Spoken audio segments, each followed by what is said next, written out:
Let's get back to Professor Ochogu. Let's get back to Professor Ochogu who has joined us via Zoom from Uyo. Prof, I just like to find out what you think about the place of the social media in installing peace in this kind of situation and checking fake news.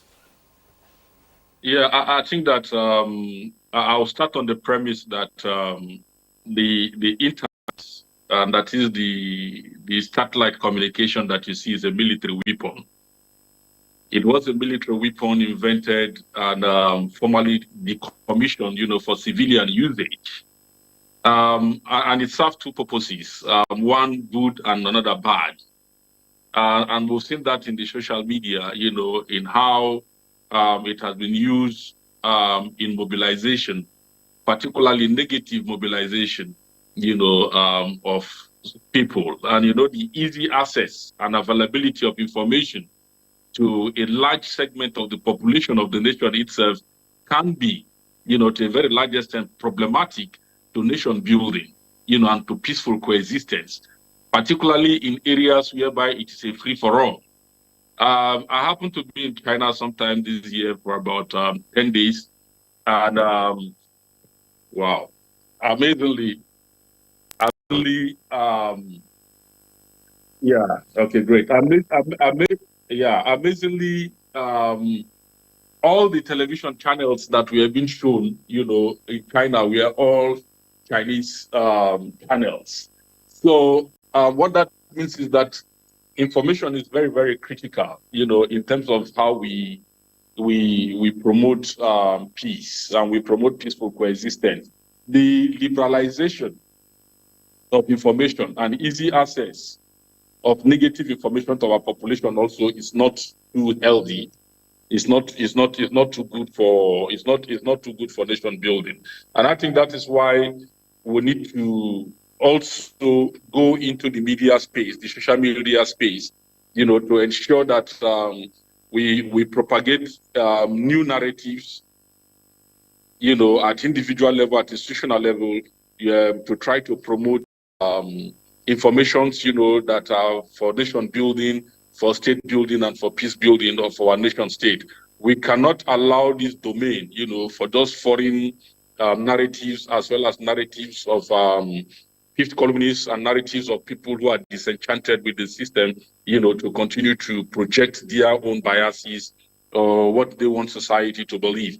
So I think that it is a time, whereby all stakeholders, community-based stakeholders, faith-based stakeholders, and all relevant stakeholders within the system, to be able to begin to spread narrative using the same social media platform, to ensure also that we are able to dominate the social media space, as both responsible citizens, to ensure that we don't go the way we've gone.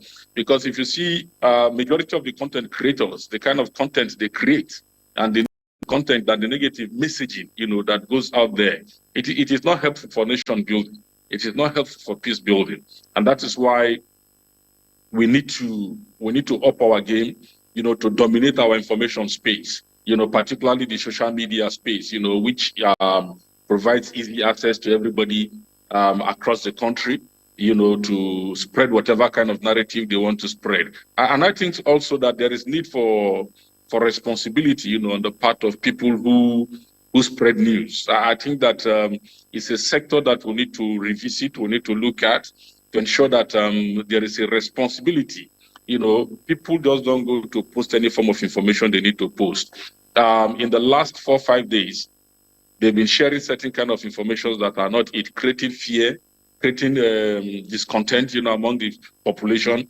That is not correct. That is weaponization, of the use of social media against the Nigerian population. And I think that should be rejected, it should be denounced, and we must do what we need to do, to counter this, because we've seen where all these issues and all these incidences, have led different countries to.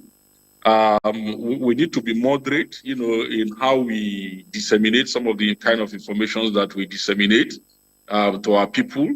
And above all, I think people to people, we need to begin to take responsibility at individual level and at community level, to ensure that we promote the peaceful narratives that we all desire. One thing is to fan the ember of distrust, fan the ember of violence, in our community, but the repercussion is for everybody. You don't know who is going to be next.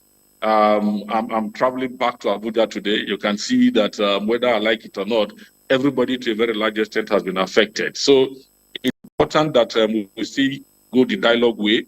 We'll still have a more constructive engagement. And like I said, responsible citizenship will we allow the government, to perform the role that it needs to perform.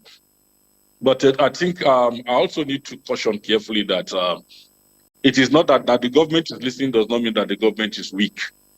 The government have all the apparatus of state, to handle some of these things. So while the protesters have made their demands, or they've made them their impact in terms of having created the level of awareness that they've created via social media, via newspapers and other outlets of information, it is important that they allow the government.